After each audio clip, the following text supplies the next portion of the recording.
Hi all, ಎಲ್ಲರಿಗೂ ನಮಸ್ಕಾರ. ನಾನಿವತ್ತು ಮಂಗಳೂರು ಬಜ್ಜಿನ ಮಾಡೋದು ಹೇಗೆ ಅಂತ ತೋರಿಸ್ಕೊಡ್ತಾ ಇದ್ದೀನಿ. ಎಲ್ರಿಗೂ ಮಕ್ಕಳಿಂದ ಹಿಡ್ಕೊಂಡು ದೊಡ್ಡವ್ರ ತನಕ ಎಲ್ಲರಿಗೂ ಈ ಬೋಂಡ ಅಂದರೆ ಮಂಗಳೂರು ಬಜ್ಜಿ ಅಂತಲೂ ಕರೀತಾರೆ, ಮಂಗಳೂರು ಬೋಂಡ ಅಂತಲೂ ಕರೀತಾರೆ. ಎಲ್ರಿಗೂ ಇಷ್ಟ ಆಗುವಂಥ ರೆಸಿಪಿ ಇದು. ಸೊ ಇದನ್ನು ನಾನು ಮೊದಲಿಗೆ ಈ ಕಪ್ಪಲ್ಲಿ 3 ಅಳತೆ ಆಗೋಷ್ಟು ಹಿಟ್ಟನ್ನು, ಮೈದಾ ಹಿಟ್ಟನ್ನು ತೊಗೊಳ್ತಾ ಇದ್ದೀನಿ. ಹಾಗೆ ರುಚಿಗೆ ತಕ್ಕಷ್ಟು ಉಪ್ಪನ್ನು ಹಾಕ್ಕೊಂಡಿದ್ದೀನಿ. ನಾನಿಲ್ಲಿ 2 ಟೀ ಸ್ಪೂನ್ ಹಾಕ್ಕೊಂಡಿದ್ದೀನಿ. ನೀವು ಎಷ್ಟು ಕ್ವಾಂಟಿಟಿಯಲ್ಲಿ ಮಾಡ್ತೀರೋ ಅದಕ್ಕೆ ಅದರ ಅನುಗುಣವಾಗಿ ನಿಮ್ಮ ರುಚಿ ತಕ್ಕಷ್ಟು ಉಪ್ಪು.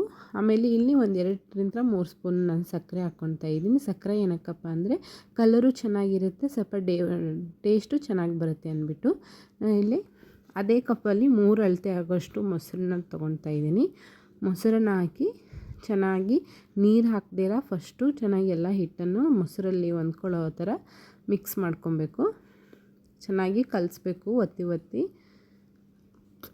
ನನಗಿಲ್ಲಿ ಪಾತ್ರೆ ಸ್ವಲ್ಪ ಚಿಕ್ಕ ತೊಗೊಂಡ್ಬಿಟ್ಟೆ ಅನಿಸ್ತು, ಅದಕ್ಕೇ ಆಮೇಲೆ ಶಿಫ್ಟ್ ಮಾಡ್ಕೊಂಡು ದೊಡ್ಡ ಪಾತ್ರೆಗೆ ಹಾಕ್ಕೊಂಡೆ.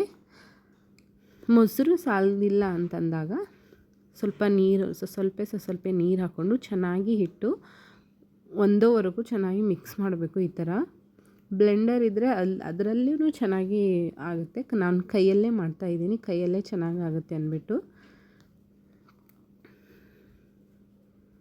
ನೋಡ್ತಾ ಇರ್ಬೋದು, ಕೈಗೆ ಬಿಡ್ದೇನೆ ಒಂದು 5ರಿಂದ 10 ನಿಮಿಷ ಇದನ್ನ ಚೆನ್ನಾಗಿ ಎಷ್ಟು ಹಿಂಗೆ ತಿರಿತೇವೋ ಅಷ್ಟು ಚೆನ್ನಾಗಿ ಬಜ್ಜಿ ಬರ್ತವೆ ಅಂತಲೇ ಹೇಳ್ಬೋದು. ಬೋಂಡ ಅಂತ ತುಂಬ ಚೆನ್ನಾಗಿ ಬರ್ತವೆ. ನೀವು ಎಲ್ಲ ಒಂದ್ಸರಿ ಮನೇಲಿ ಟ್ರೈ ಮಾಡಿ ಮತ್ತು ಕಮೆಂಟ್ ಬಾಕ್ಸಲ್ಲಿ ಹೇಗೆ ಬಂತು ಅಂತ ಕಮೆಂಟ್ ಮಾಡಿ ತಿಳಿಸಿ. ನೋಡಿ, ಹಿಟ್ಟು ಮೇಲ್ಗಡೆ ಇಂಥ ಬಿಟ್ಟರೆ ತೆಳಗಡೆ ಹಿಂಗೆ ಬಂದು ಬೀಳಬೇಕು, ಆ ಥರ ಹಿಟ್ಟು ಮಾಡ್ಕೊಬೇಕು. ಸೊ ನಾನು ಈ ಹಿಟ್ಟನ್ನೆಲ್ಲ ಈ ಥರ ಕಲಸಿ ಒಂದು 2ರಿಂದ 3 ಅವರು ಹಾಗೆ ಇಟ್ಬಿಟ್ಟೆ. ಅಂದರೆ ಲಿಟ್ನ ಕ್ಲೋಸ್ ಮಾಡಿ ಇಡಬೇಕು. ಇಲ್ಲ ನೀವು ಇನ್ಸ್ಟೆಂಟಾಗಿ ಆವಾಗಲೇ ಮಾಡ್ಕೊತೀನಿ ಅಂದರೆ ಆವಾಗಲೇ ಮಾಡ್ಕೋಬೋದು. ಬಟ್ ಹಿಂಗಿಟ್ರೆ ಸ್ವಲ್ಪ ಟೇಸ್ಟು ಚೆನ್ನಾಗಿಯೂ ಬರುತ್ತೆ. ಆಮೇಲೆ ಹಿಟ್ಟು ಎಲ್ಲ ಸಾಫ್ಟಾಗಿ, ಒಳಗಡೆ ಸಾಫ್ಟಾಗಿ, ಮೇಲೆ ಕ್ರಿಸ್ಪಿಯಾಗಿ ಚೆನ್ನಾಗಿ ಬರುತ್ತೆ.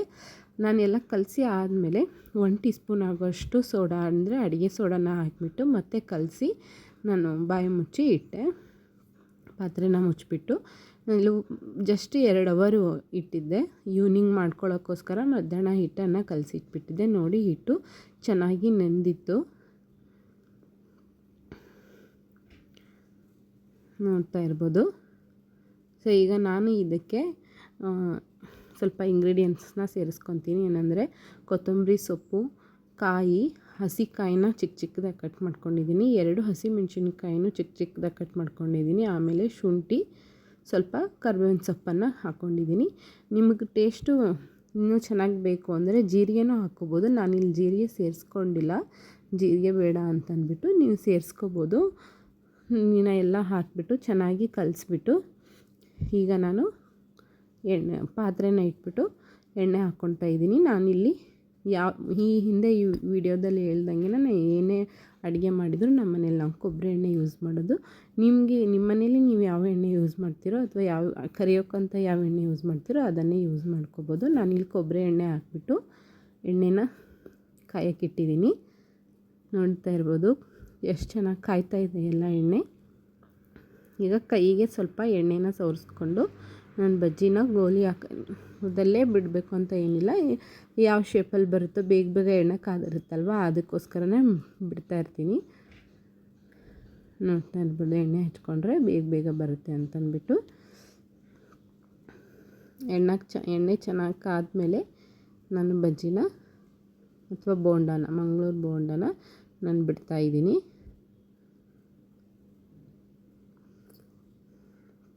ಹಾಕಿದ ತಕ್ಷಣ ಇದನ್ನ ಸೌಟಿಂದ ಇದು ಮಾಡಬಾರ್ದು, ತಿರಿಬಾರ್ದು.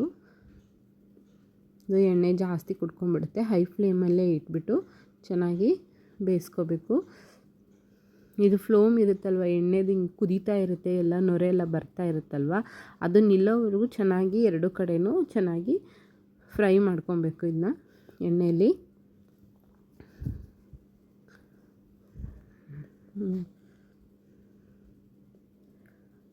ಮಕ್ಕಳಿಗಂತೂ ತುಂಬ ಇಷ್ಟ ಆಗುತ್ತೆ ಇದು ತಿನ್ನೋಕ್ಕೆ. ಸ್ವೀಟು, ಖಾರ ಜಾಸ್ತಿ ಸ್ವೀಟು ಇರೋದಿಲ್ಲ, ಜಾಸ್ತಿ ಖಾರ ಇರೋದಿಲ್ಲ, ಲೈಟಾಗಿರುತ್ತೆ, ಚೆನ್ನಾಗಿರುತ್ತೆ. ಮಕ್ಕಳಿಗೂ ದೊಡ್ಡವ್ರಿಗೂ ಎಲ್ಲರಿಗೂ ಟೀ ಜೊತೆ ಇರ್ಬೋದು, ಮಕ್ಕಳು ಸ್ಕೂಲಿಂದ ಬಂದರೆ ಈವ್ನಿಂಗ್ ಸ್ನ್ಯಾಕ್ಸಿಗಾದರೂ ಇರ್ಬೋದು, ತುಂಬ ಚೆನ್ನಾಗಿರುತ್ತೆ. ನೋಡಿದ್ರಲ್ವ, ಇದೇ ಥರನೇ ನಾನು ಬಜ್ಜಿ ಮಾಡಿದ್ದು, ಮಂಗಳೂರು ಬಜ್ಜಿನ. ಯಾರಿಗೆಲ್ಲ ಈ ವಿಡಿಯೋ ಇಷ್ಟ ಆಯಿತೋ ದಯವಿಟ್ಟು ಶೇರ್ ಮಾಡಿ ಮತ್ತು ಕಮೆಂಟ್ ಮಾಡಿ. ನೀವು ಕೂಡ ಮನೆಯಲ್ಲಿ ಟ್ರೈ ಮಾಡಿ ಹೇಗೆ ಬಂತು ಅಂತ ಕಮೆಂಟ್ ಬಾಕ್ಸಲ್ಲಿ ತಿಳಿಸಿ. ಹೀಗೆ ನನ್ನ ವಿಡಿಯೋನ ನೋಡ್ತಾ ಇರಿ, ಸಪೋರ್ಟ್ ಮಾಡ್ತಾಯಿರಿ. ನಿಮ್ಮ ಫ್ರೆಂಡ್ಸಿಗೂ, ಫ್ಯಾಮಿಲಿ ಫ್ರೆಂಡ್ಸ್ಗೂ ಎಲ್ಲರಿಗೂ ಶೇರ್ ಮಾಡಿ ಅಂತ ಕೇಳ್ಕೊಳ್ತೀನಿ. ನಮ್ಮ ಮನೇಲಂತೂ ಮಂಗಳೂರು ಬಜ್ಜಿನ ತಿಂದ್ಬಿಟ್ಟು ಎಲ್ಲರೂ ತುಂಬ ಖುಷಿಯಾದರು. Thank you all. ಹೀಗೆ ಮುಂದೆ ಒಳ್ಳೊಳ್ಳೆ ವೀಡಿಯೋಗಳನ್ನ, ಅಂದರೆ ಒಳ್ಳೊಳ್ಳೆ ರೆಸಿಪೀಸ್ಗಳನ್ನ ನಾನು ಶೇರ್ ಮಾಡ್ತೀನಿ. ಅಲ್ಲಿವರೆಗೂ ಸಂಗೀತ ಸತೀಶ್ ಕುಮಾರ್ ಯೂಟ್ಯೂಬ್ ಚಾನಲ್ನ ನೋಡ್ತಾಯಿರಿ, ಸಪೋರ್ಟ್ ಮಾಡ್ತಾಯಿರಿ. Thank you all.